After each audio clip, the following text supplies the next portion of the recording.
Hola, buenas noches, ¿cómo están todos? ¿Cómo están? Qué bien, pues gusto de verles. Vamos a continuar esta noche con nuestra serie, especialmente dirigida a la familia. Y estamos hablando sobre cómo podemos edificar, cómo podemos construir una familia.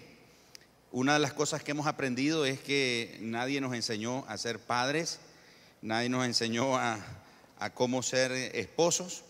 Lo que sabemos lo venimos aprendiendo o lo venimos descubriendo en el camino.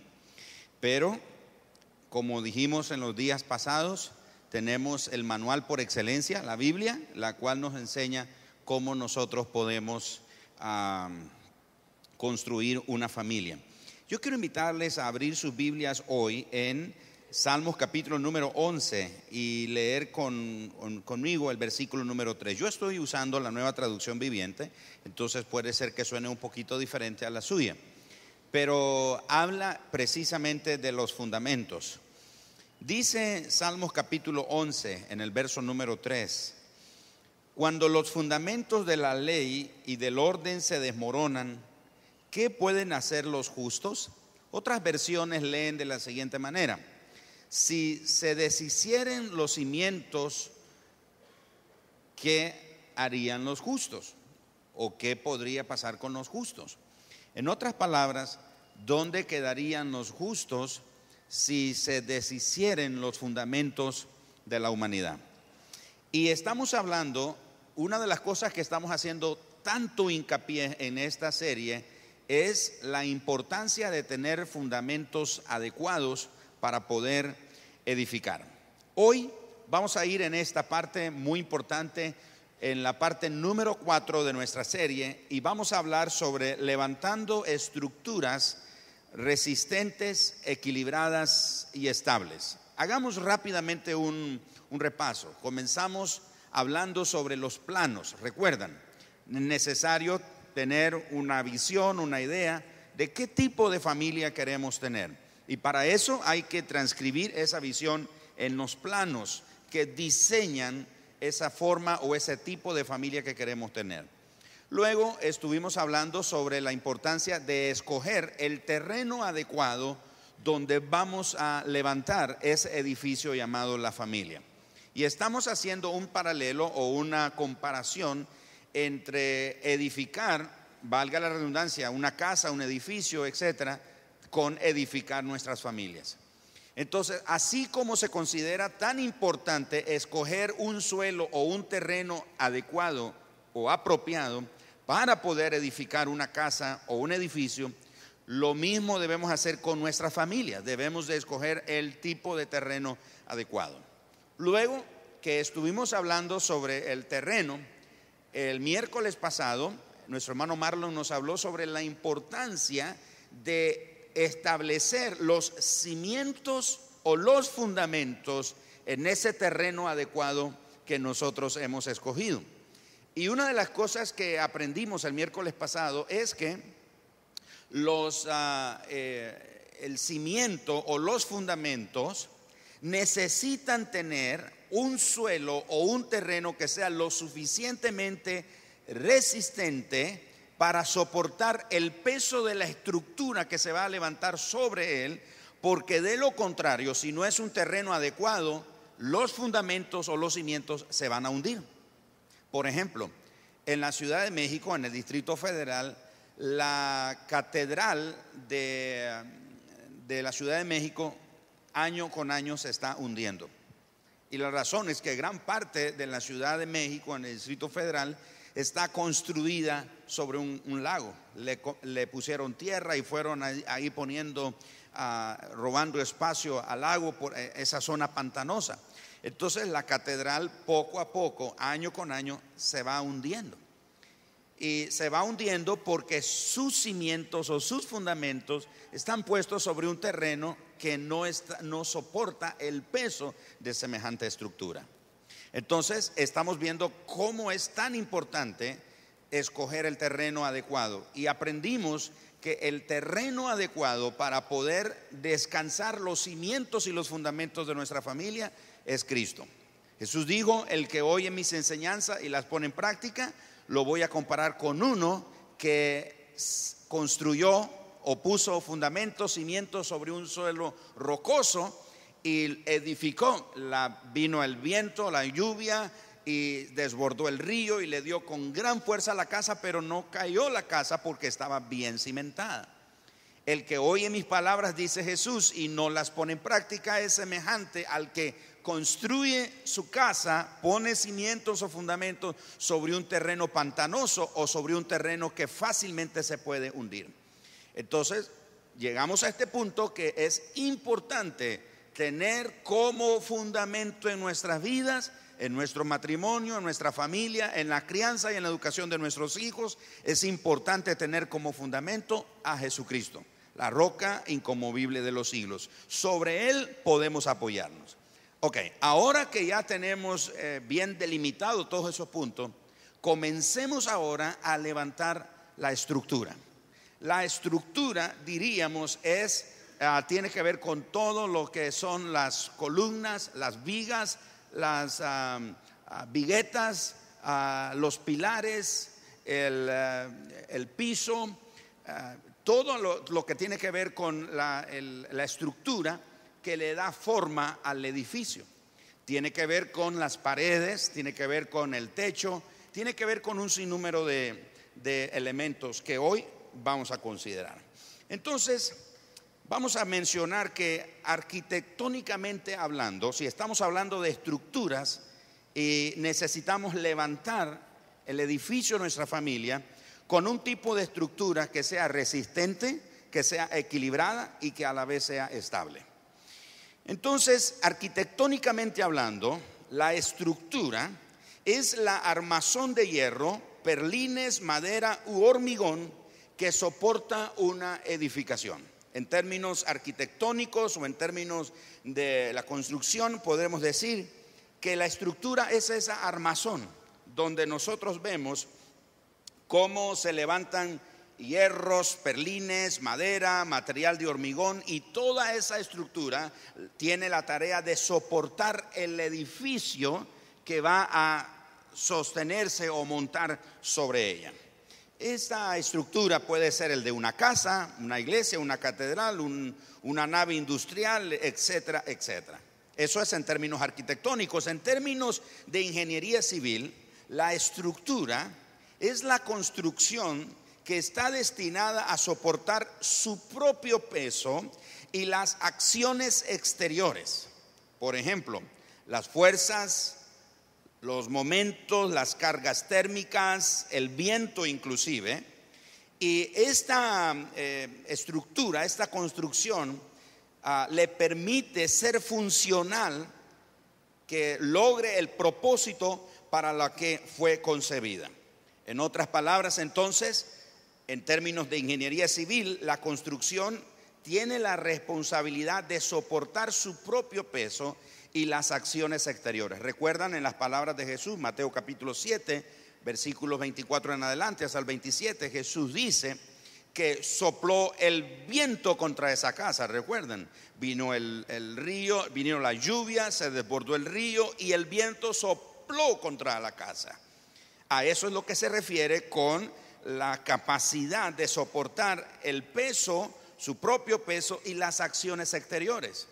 Por ejemplo, hay edificios que tienen la capacidad en sus cimientos de, a la hora que hay un sismo o un terremoto, el edificio no se cae, sino que lo único que hace es mecerse, porque lo diseñan de una manera, algunos con balineras, otros lo diseñan con una profundidad tal que cuando hay un sismo, lo único que el edificio hace es mecerse, ¿verdad? ¿Por qué razón? Porque la estructura debe de tener esa capacidad de soportar el peso, pero también soportar las acciones exteriores, el viento, ¿cómo se llama? Las cargas térmicas, todos esos detalles que permiten que a la hora de que está levantado el edificio tenga la capacidad de soportar.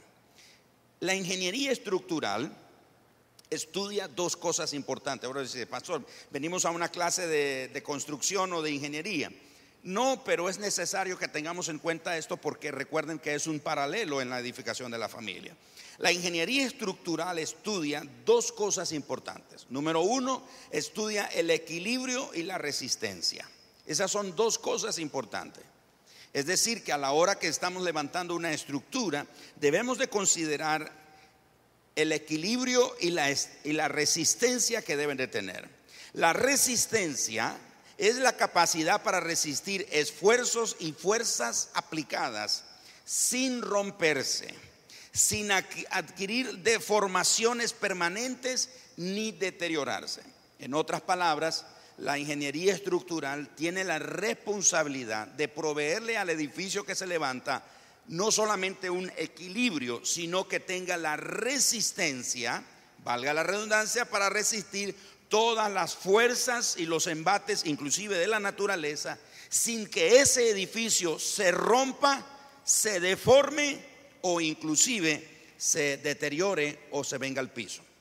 Todo eso tiene que ver con estructura. Por eso es importante que la estructura sea adecuada, sea la correcta, sea resistente, sea equilibrada y sea estable. Por ejemplo, hablando en lo natural, nuestros cuerpos tienen una estructura que es nuestro esqueleto. Sin el esqueleto, nuestra piel no funcionaría. La estructura de nuestro cuerpo es nuestro esqueleto, el esqueleto humano. Es por eso que podemos sostenernos, caminar erguidos, sentarnos, tener fuerza y resistencia en los pies, en los brazos, en los hombros, etcétera, etcétera, porque eso es parte de la estructura. Por ejemplo, si usted trabaja en la construcción, por ejemplo, y tiene que cargar cemento, usted ve los hombres que cargan cemento, se ponen un quintal de cemento, 100 libras de cemento sobre sus hombros y otro, hay unos más aventados, se ponen dos, uno cruzado y el otro de manera cruzada también, y va a correr, y usted ve la resistencia que tiene esa persona. Y a veces uno dice, esa persona tiene fuerza. No es solo que tiene fuerza, es que su estructura le permite resistir el peso.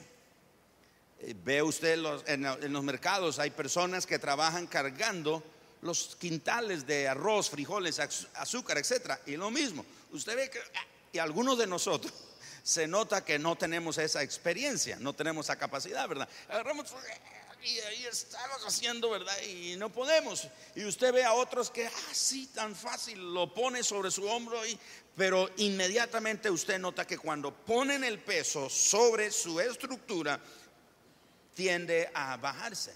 Pero la fuerza, la resistencia es lo que le permite poder caminar con ese peso. La estructura de nuestra familia igualmente necesita ser lo suficientemente fuerte, porque hay pesos que se están agolpando sobre nuestras familias, y es importante que nosotros nos aseguremos que estamos usando la estructura correcta para que nuestra familia no se rompa, para que nuestros matrimonios no se deformen, nuestras familias se deformen, para que no tengan ningún deterioro de manera permanente. En resumen, ¿qué es la estructura? La estructura es el conjunto de elementos resistentes convenientemente vinculados entre sí o conectados entre sí, que accionan y reaccionan bajo los efectos de la carga. La finalidad de la estructura es resistir y transmitir las cargas del edificio a los apoyos, manteniendo el espacio arquitectónico sin sufrir deformaciones incompatibles. Un ejemplo es este edificio. Este edificio, toda la estructura de este edificio tiene la finalidad de resistir y transmitir la carga del edificio a los apoyos, es decir, a los fundamentos que están puestos sobre el terreno adecuado, de manera que mantienen el espacio arquitectónico. Imagínense que un día vengamos nosotros y comenzamos a observar cómo el techo comienza a hundirse, y ahora tenemos una altura pues suficiente aquí entre nosotros, que bien podemos levantar un segundo piso en este edificio porque hay suficiente espacio. Pero usted se imagina que un día comenzamos a venir y entramos por las puertas y ahora ya no caminamos erguidos, sino que comenzamos a caminar así. El espacio arquitectónico se está perdiendo porque hay problemas con la estructura. Con nuestras familias ocurre lo mismo. Tenemos que tener ese sumo cuidado de cómo estamos construyendo, de qué es el tipo o la forma de la estructura. Si la estructura que tenemos es resistente, si está siendo equilibrada y si está siendo estable. Ahora, los requisitos o las exigencias básicas que una estructura arquitectónicamente o hablando en ingeniería debe de cumplir son dos: equilibrio y estabilidad. Deben de proveerle al edificio equilibrio, pero no solamente el equilibrio, sino también la estabilidad. No solamente que tenga la capacidad de equilibrarse, pero que también le permita mantenerse estable. En nuestras familias igual, necesitamos tener una estructura que le permita a la familia mantenerse equilibrada y mantenerse estable. Ahora, si esos dos requisitos se cumplen, va a garantizar la estructura que el edificio no se mueva. Va a garantizar que tiene en alguna forma cierto grado de movimiento. Estaba viendo uno de estos días, edificaron en Taipei una torre que tiene 89 pisos de altura, si no me equivoco. Yo lo más que he estado a la altura en un piso es a 26 pisos de altura en un edificio. No me podía imaginar en un edificio de 89 pisos. Imagínese usted, 89 pisos. Los cimientos que construyeron para poder levantar ahí en Taipei esa enorme, tan alta estructura, ese edificio, los ingenieros, los arquitectos deben de considerar la fuerza del viento. Ahí, porque a más altura hay más viento, es más fuerte el viento. Entonces tienen que considerar eso. Y lo mismo sucede con nuestras familias. Con nuestras familias tenemos que considerar que la forma o la estructura que estamos usando le esté permitiendo a la familia tener un equilibrio y tener estabilidad. En el último piso, ese edificio en Taipei tiene un péndulo, que es una gran esfera, que cuando el viento está soplando le permite al edificio moverse de esta forma, o sea, que no se va a caer, no se va a ir. Entonces imagínese usted en el piso 89 y de repente empieza a sentir que wow, y ahí está la gente en el piso 89, ahí en lo más alto posible. Para que un edificio tan alto pueda permanecer en pie, necesita tener una estructura que sea resistente, que sea equilibrada y que a la vez sea estable. Entonces, es importante que consideremos esas cosas. Ahora, los elementos básicos de la estructura son 4. Número 1, cimientos. Y eso fue de lo que nos habló el miércoles pasado nuestro hermano Marlon. El cimiento o los cimientos o fundamentos son el elemento encargado de soportar y repartir en la tierra todo el peso de la estructura, impidiendo que sufra movimientos importantes. Esa es una característica muy importante. Por eso es que comenzamos poniendo los fundamentos. Por eso no comenzamos poniendo el techo ni las ventanas, comenzamos poniendo el fundamento. Porque ahora, y repito, no podemos poner el fundamento o el cimiento en cualquier terreno. Tiene que ser un terreno que tenga la capacidad de soportar el cimiento o los cimientos o los fundamentos. ¿Por qué razón? Porque esos fundamentos o cimientos están conectados por vigas que van obviamente enterradas, pero interconectadas entre sí. Algunos edificios, de acuerdo a la dimensión de él, no solamente van de manera lineal o en esta forma, sino también en manera horizontal, van de esta manera, atraviesan los edificios. ¿Por qué razón? Porque si el edificio es lo suficientemente alto, necesitan los cimientos transferir el peso de todo ese edificio sobre el terreno. Todos los cimientos son importantes. Piense por un momento qué tipo de cimientos ha puesto usted sobre su familia. Si usted está empezando su matrimonio, usted está en buen momento para asegurarse que está poniendo los cimientos adecuados.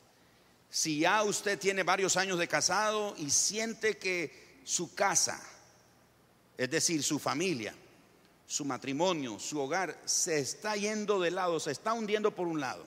Parece que todo está marchando bien por un lado.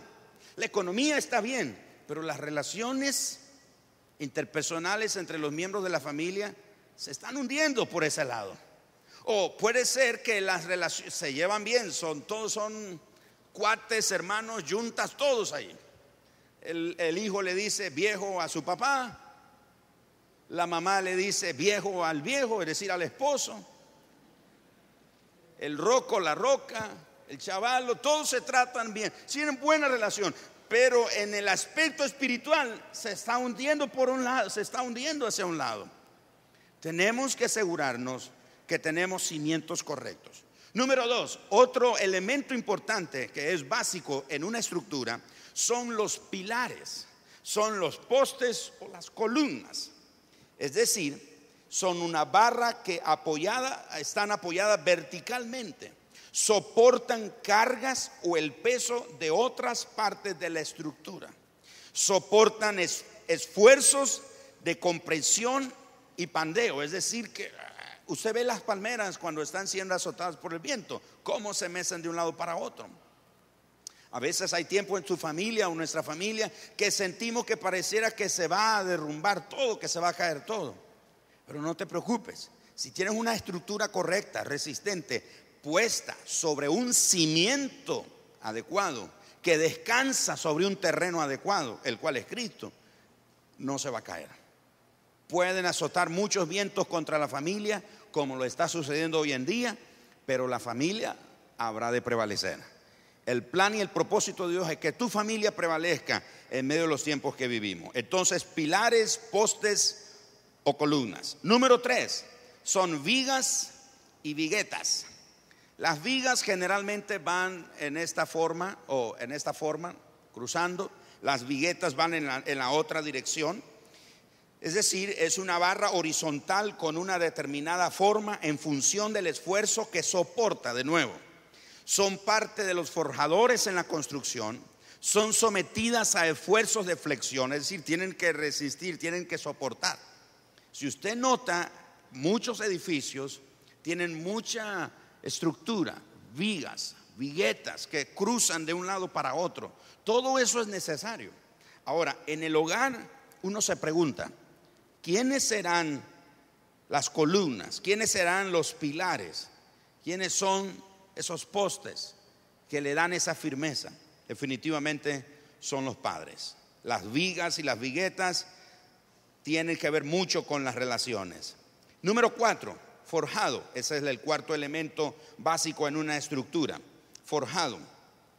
¿A qué nos referimos con eso? Es la estructura horizontal con una pequeña inclinación formada por el conjunto de vigas, viguetas y solería que nos sirve de techo si hay una planta superior o de suelo, en el caso.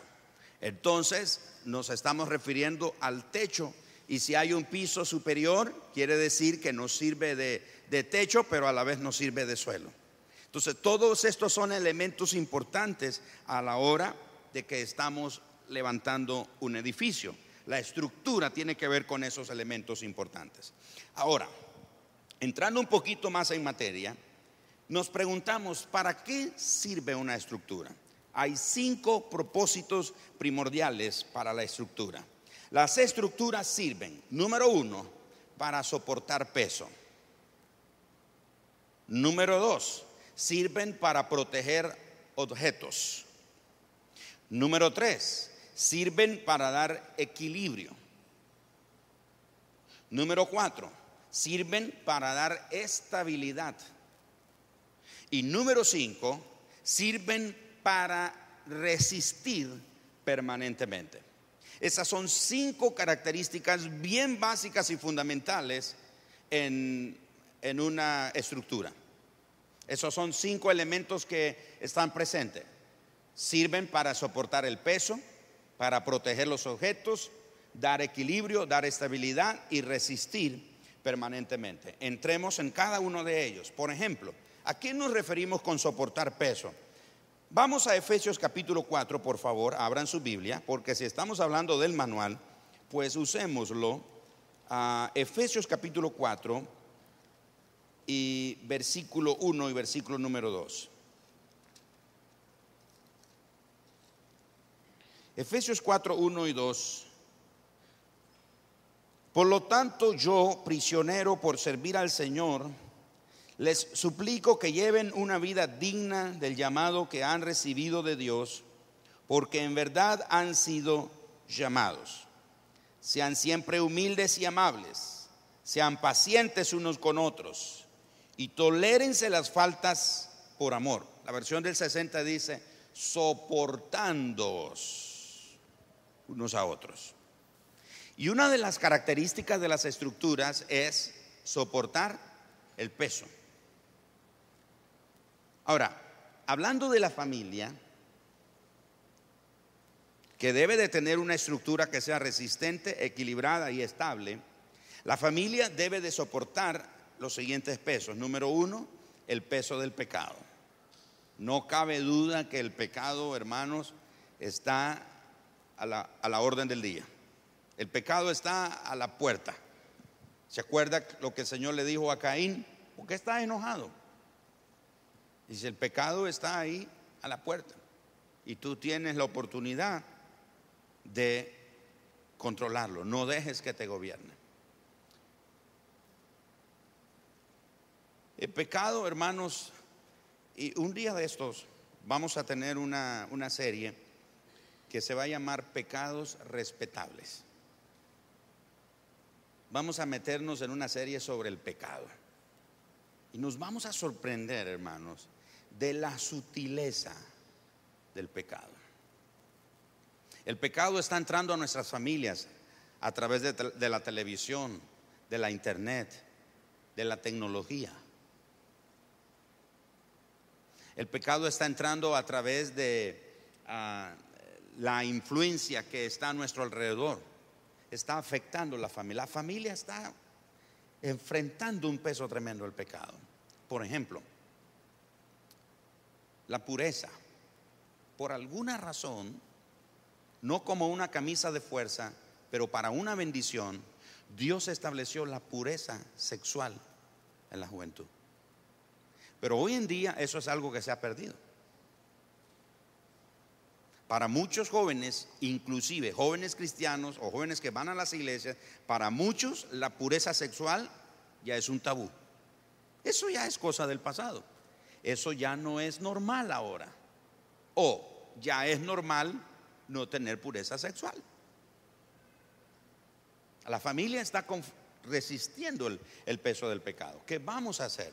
Nuestros hijos van a la universidad y en la universidad encuentran droga, pornografía, alcoholismo, fiestas, inmoralidades, parrandas. No estoy exagerando, hermanos. Si no preparamos bien a nuestros hijos, se los van a devorar ahí en el mundo. Se los van a comer vivos. ¿Cómo los estamos ayudando nosotros? ¿De qué manera los estamos fortaleciendo? ¿Cómo los estamos preparando? Me estoy explicando, hermanos.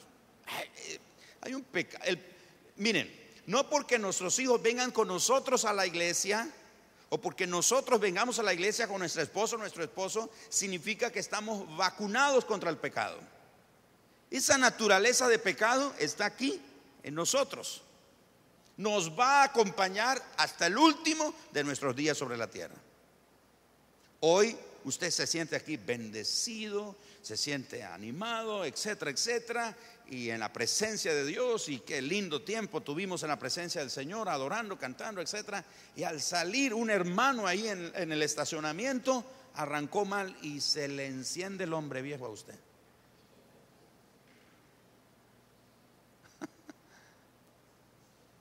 ¿Qué pasó? El pecado está ahí a la puerta. Pero la familia encuentra se encuentra enfrentando el peso del pecado. Número 2, el peso de los nuevos estilos de vida. No, lo estamos viendo hoy en día. Hoy está a la orden del día, los nuevos estilos de vida. Ya no se llama, por ejemplo, a la prostitución, a la droga, al alcoholismo y a la inmoralidad, al adulterio. Ya no se le llama como se le llama, ahora se le llama de otra cosa, se le llama de otra manera. Conté en Mundo de Fe Sur el domingo pasado de un hombre, cuentan la historia de un hombre que fue a cenar con una mujer a un restaurante. Cuando pagó la cuenta, se dio cuenta de que le habían dado vuelto de más. Entonces regresó al restaurante y dijo al dueño, al gerente: mire, que yo pagué y ustedes me dieron de vuelta más dinero, entonces aquí se los vengo a entregar. Y el gerente del restaurante está pero impresionado, dice: mire, señor, usted es el hombre más honesto de la tierra. Nadie haría algo semejante hoy en día. Se va con el vuelto y nosotros tendríamos que pagar. Y en ese momento están unos periodistas ahí y le dice: señor, venga por favor, venga y vamos a hacerle una entrevista aquí con su esposa. Venga por favor para que testifiquemos, demos a conocer que todavía hay gente honesta en este mundo. Y el hombre comienza a decir: no, por favor, no, es que yo no puedo hacer esa entrevista. No, ¿cómo no, señor? ¿Cómo es posible que no va a hacer eso? Y a como pudo, este hombre le dijo al gerente: es que la mujer con quien ando no es mi esposa. Note bien, él era honesto, pero no era íntegro. ¿Nota la diferencia? Con esos estilos de vida hoy en día nos enfrentamos, las familias. Miren, le voy a decir una cosa: si usted es una familia cristiana, para el resto del mundo, usted es un anormal. Vuelva a ver al vecino suyo y dígale: usted es un anormal.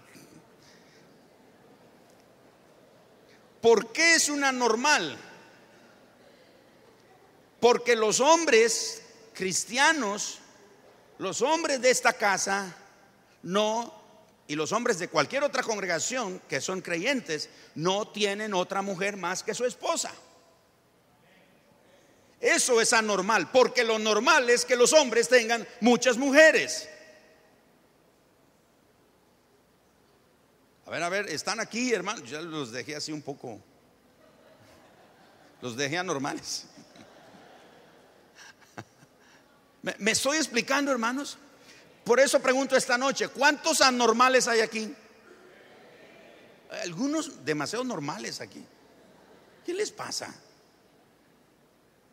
No los estoy ofendiendo, es que el mundo te ve anormal. Es normal que se pierda la pureza sexual, es normal que se emborrachen, es normal que el hombre y la mujer tengan maridos y que no son su esposo, y que el hombre tenga mujeres. Eso es normal.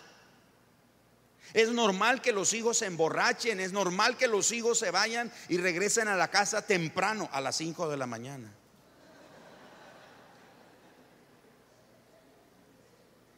Es anormal que nosotros le enseñemos a nuestros hijos a amar a Dios sobre todas las cosas. Es normal hoy en día que se le diga a los jóvenes: vive tu vida como quieres. Se llama relativismo. Lo que te hace daño a ti, lo que es bueno para ti, si no me afecta a mí, no hay ningún problema. Eso se llama relativismo. Hemos perdido la verdad, o lo que se conoce lo absoluto. Y la Biblia es de absoluto. La Biblia no es relativismo. ¿Me estoy explicando? Entonces la familia, nos estamos enfrentando a eso. Número 3, el peso de nuevos conceptos de la familia. Increíble. Lo vemos nosotros, cómo la familia, los conceptos de familia están desvirtuándose. Por ejemplo, les conté el otro día de alguien que escribió un libro que se llama La muerte de la familia. O sea, está apostando que la familia va a desaparecer. Por otro lado, hay quienes están cambiando los conceptos de familia. Mujeres que dicen: yo no necesito un hombre para criar a mis hijos. No necesito que mis hijos tengan un hombre, un papá. Y eso nos ha llevado a matrimonios con personas del mismo sexo. Los conceptos de la familia están cambiando. Número 4, el peso de la pérdida de los valores y de los principios en nuestra sociedad moderna. Se están perdiendo los valores, se están perdiendo los principios que la palabra de Dios nos enseña. Se está perdiendo todo eso. Y eso pesa. Y pesa sobre nosotros la familia. Le enseñan a nuestros hijos. Miren, nosotros no les queremos hablar de sexo a nuestros hijos, y en la escuela les hablan abiertamente. Les reparten condones de sabores y colores. ¿Te acuerdas, Gerald, cuando nos dijiste semejante cosa? Y nos asustamos, mi esposa y yo. Dice, Gerald, ¿cómo? Dice, bueno, tengo un amigo que tiene un hermano mayor y le cuenta a él y le ha dado. Imagínense. Los valores se han perdido por completo. Número 2, hablando de la estructura que sirve para soportar objetos. Marcos capítulo 12, verso 28. Acompáñenme por favor a Marcos capítulo 12. Vamos a Marcos 12.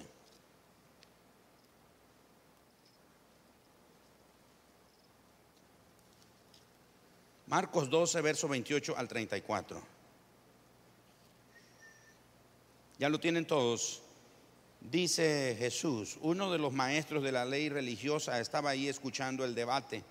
Se dio cuenta de que Jesús había contestado bien, entonces le preguntó, de todos los mandamientos, ¿cuál es el más importante? Verso 29, Jesús contestó, el mandamiento más importante es, escucha, oh Israel, el Señor nuestro Dios, Él es único Señor.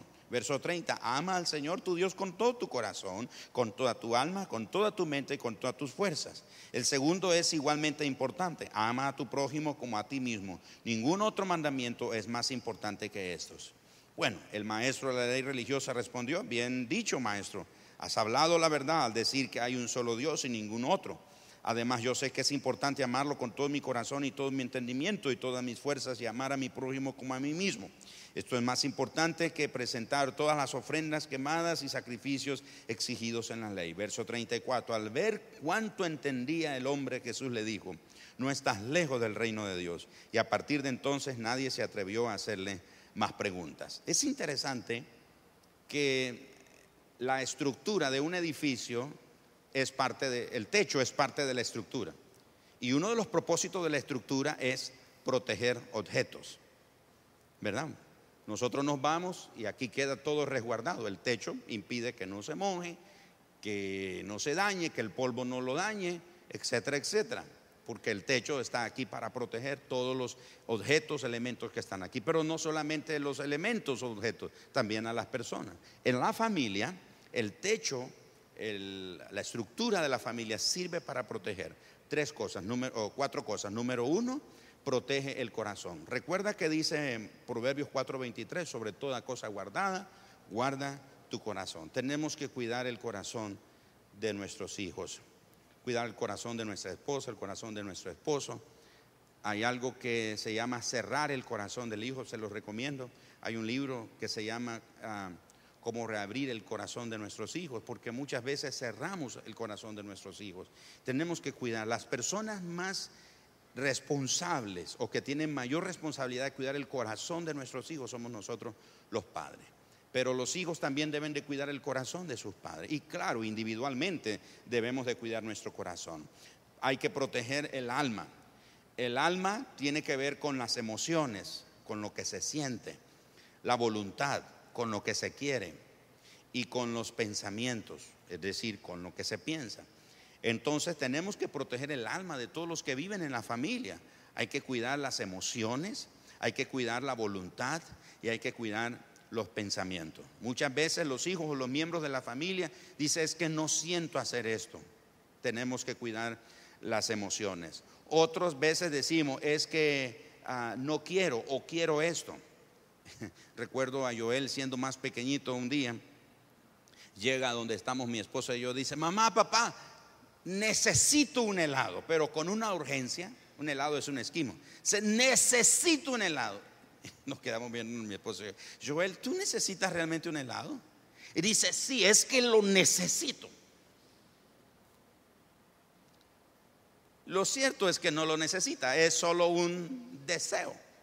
Y muchas veces en la familia los miembros nos comportamos de esa manera. Necesito. Vamos a tener que identificar lo que es una necesidad y lo que es realmente un deseo. Una necesidad es algo con lo que no puedes vivir. Por eso es necesidad.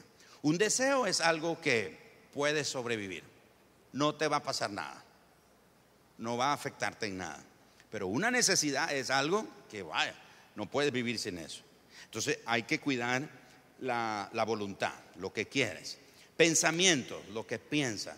La Biblia dice que en Proverbios capítulo 23, verso 7, y hablando de número 3, proteger la mente, que tal es el pensamiento del hombre, tal es él. En otras palabras, lo que la persona piensa de sí mismo es lo que realmente es. Tal es el pensamiento del hombre, tal es él. Y número 4, debemos de proteger las fuerzas de la familia. Tenemos que proteger las fuerzas. Dice que vas a amar al Señor con todo tu corazón, con toda tu alma, con toda tu mente y con todas tus fuerzas. Esas 4 cosas deben de protegerse en la familia. Entre uno y otro, cada miembro de la familia debe de ayudarse mutuamente a proteger el corazón, el alma, la mente y las fuerzas. A veces, ¿cuántos aquí tienen hijos preferidos?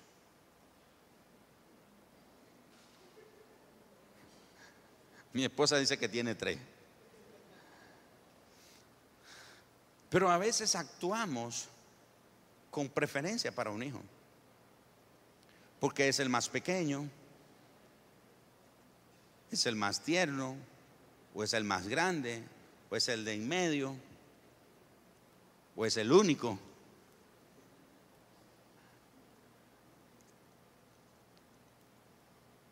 Tenemos que cuidar el corazón de nuestros hijos. Por ejemplo, yo les he contado, yo crecí con una autoestima bien baja. Yo no tenía quien, aunque tenía mis padres adoptivos, pero yo no sentía que era protegido en mi corazón. No sentía que era protegido en mi alma, mis emociones, mi voluntad y mis pensamientos, en mi fuerza. Porque yo me sentía de segunda clase. Me sentía regalado, porque eso fue lo que oí a los 5 años, montado en ese caballo junto con mi abuelita, y esa mujer diciéndole a mi abuelita: ese es el niño que le regalaron a Esmeralda, así se llama mi mamá adoptiva. Entonces crecí siendo una mentalidad de regalado. Debemos de cuidar, insisto, el corazón, el alma, la mente y la fuerza de los miembros de la familia. Número 4, la estructura sirve para dar número 3, para dar equilibrio. Deuteronomio capítulo 6, verso 1 al 9. Dice Deuteronomio capítulo 6, verso 1 al 9. Oye Israel, Jehová tu Dios, Jehová uno es. Y lo amarás a él, lo que dice Marcos, lo que leímos, capítulo 12, verso 28 al 34. Amarás al Señor tu Dios con toda tu alma, con toda tu mente, con todo tu corazón, con todas tus fuerzas. Pero dice, vas a repetir esta enseñanza, este libro, esta palabra, el libro de la ley, se la vas a repetir a tus hijos, al acostarte, al levantarte, al caminar, al entrar, al salir, en cada oportunidad. Y los judíos en ese tiempo, aún hoy en día, algunos que andan ese mandamiento de Deuteronomio capítulo 6, 1 a 9. Oye Israel, Jehová tu Dios, Jehová uno es, y lo amarás a él con todo tu corazón, con toda tu mente, con toda tu fuerza, con toda tu alma. Ellos andan una cajita aquí en la frente. Otros lo andan aquí en la muñeca del brazo, de la mano, como un recordatorio permanente de eso. ¿Por qué en la frente? Como un recordatorio en su mente de que tengo que amar a Dios, tengo que amar a Dios. Una estructura le da equilibrio. Y cuando hablo de equilibrio aquí, estoy hablando de la separación. Tenemos que enseñarle a nuestros hijos, a los miembros de la familia, la separación entre lo bueno y lo malo. A veces me sorprende que hay personas adultas que a veces a mí me llaman y me pregunta, pastor, o alguien me consulta, me escribe un correo, un texto, cualquier cosa: ¿cree usted que esto sea bueno? No nos enseñaron a hacer una diferencia, una separación entre lo bueno y lo malo. El equilibrio que la estructura en la familia provee a los miembros le ayuda a hacer una separación entre lo bueno y lo malo, entre lo justo y lo injusto. El pastor Chuy cuenta que en una ocasión su hija entró al cuarto donde él estaba llorando y le dice: mi hermano me pegó, me golpeó. Entonces dice él que se levantó del sillón donde estaba y tomó el cinto, la faja, y castigó a su hijo. Después de haber castigado a su hijo le dijo: papá, tú eres un injusto. Y dice él que sintió una convicción en su corazón de pecado, y que el Señor le dijo: eres un injusto. Que me lo diga Dios, que me lo diga mi hijo y me lo diga el Señor, ya es un asunto serio. Dice: Señor, ¿por qué fui injusto? Y dice: porque no le preguntaste a tu hijo, solo escuchaste lo que dijo tu hija y actuaste injustamente. Entonces fue donde su hijo y le pidió perdón. Hijo, perdone porque sí, yo fui injusto. Y el hijo dice: sí, porque usted no preguntó, pero yo no la golpeé porque quise, fue un accidente. Yo estaba saliendo de la puerta y ella estaba atrás de la puerta y la golpeé, pero no fue mi intención golpearla. Pero tú asumiste, creíste lo que ella dijo y me castigaste, no me preguntaste. ¿Cuántas veces nosotros hemos actuado con injusticia con nuestros hijos, con nuestra esposa, con nuestro esposo, con nuestros padres? Entonces tenemos que dar una separación entre lo justo y lo injusto, entre lo santo y lo mundano. Hoy día necesitamos saber qué es santo. ¿Sabían ustedes que los hermanos en la iglesia primitiva se despedían todos o se saludaban todos con un ósculo santo, con un beso santo? Hoy nosotros por cultura no lo hacemos. Hay países europeos, yo estuve en uno de ellos, donde te encuentras con cualquier hombre, ¿verdad? Y ustedes, ¿cómo? Pero no es nuestra cultura, porque nuestros padres solo besan a nuestras hijas, besan a las hijas, pero los padres no besamos a los hijos, a los varones, porque pensamos que el beso, eso es para las niñas. Pero tenemos que hacer una separación entre lo santo y lo mundano. Y padres y maridos, todos que estamos aquí, cuidemos cómo se visten nuestras hijas. Hagamos una separación entre lo santo y lo mundano. De nuevo, somos anormales. Es normal en el mundo que las muchachas anden con pedacitos de ropa. Eso es normal. Las jóvenes, las hijas de los cristianos, las hijas cristianas son anormales, porque ellas no se visten de esa manera, no deben de vestirse de esa manera. Esposos igual, debemos de cuidar cómo viste a su esposa.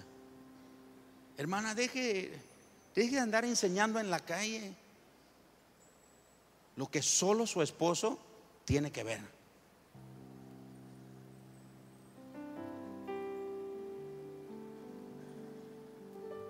Y hombres también. Hay hombres que allá andan con ropita apretada enseñando su músculo. Deje de estar enseñando sus músculos. Esos músculos son para su esposa. Deje de andar con ropa ajustada, apretada. Es que tenemos que hacer una separación entre lo que es santo y lo que es mundano. Yo no estoy aquí diciendo que las hermanas que vengan aquí con el vestido hasta el ojo del pie y con el último botón abotonado. Yo no estoy diciendo así. Pero mujeres santas de Dios, porque ustedes son mujeres santas, ¿o no?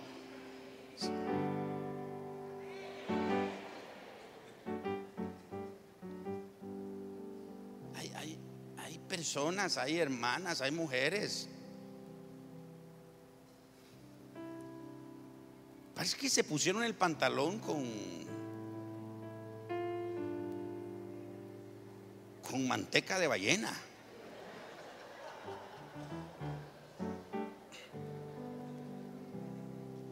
De nuevo, es santo que la mujer cuide su vestido. Nadie dice amén aquí. ¿Qué cosa? Ya veo que yo soy la normal y ustedes están portándose muy normales. Es santo que la mujer cuide su vestimenta.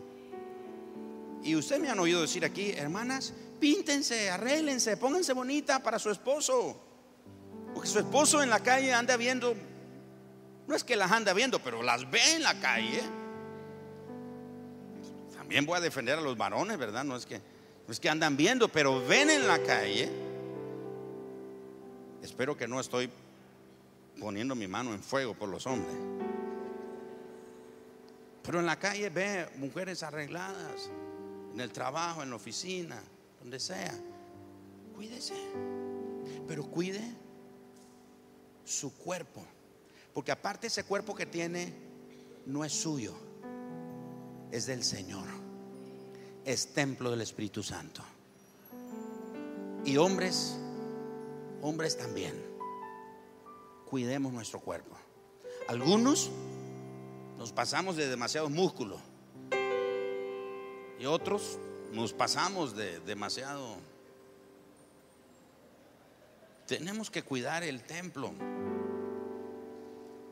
para hacer una separación entre lo que es santo y lo que es mundano. ¿Alguien dice amén? Entre la verdad y la mentira. Hoy, mire, una mentira o una verdad a medias sigue siendo mentira. Una mentira con un poquito de verdad sigue siendo mentira. Tenemos que hacer la separación entre la verdad y la mentira. Hay gente que te dice una mentira, hermano, y si te puede jurar, te lo jura. Hermano,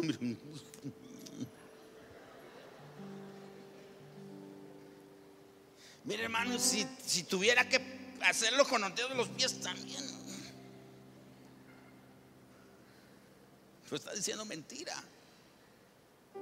Tiene que ser una separación entre la verdad y la mentira.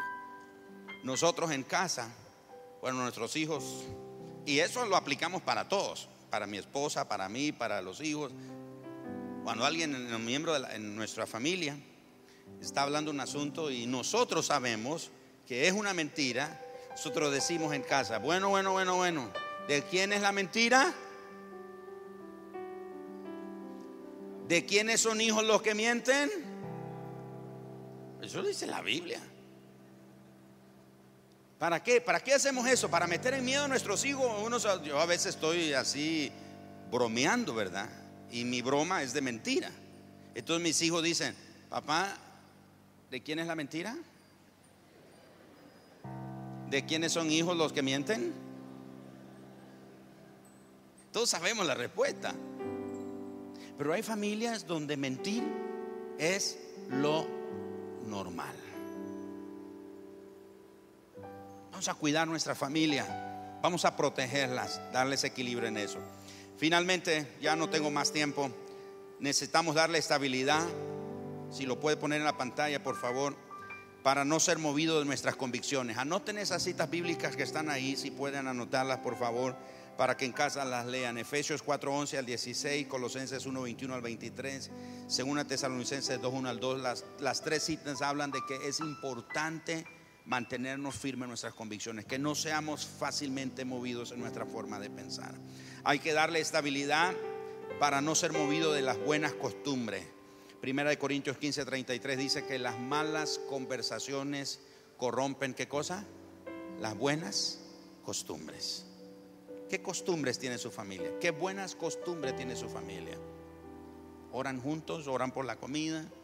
A veces oramos con la comida con un hambre que tenemos, que como que si Dios también tiene hambre. Pero ¿qué costumbres tenemos? Número 5, las estructuras sirven para resistir permanentemente. Efesios 6:10 al 18 dice que debemos de resistir, estar firme, ponernos la armadura de Dios, resistir, y cuando haya acabado el día malo, estar firmes. Hay que resistir sin romperse, sin deformarse, sin deteriorarse y sin derrumbarse.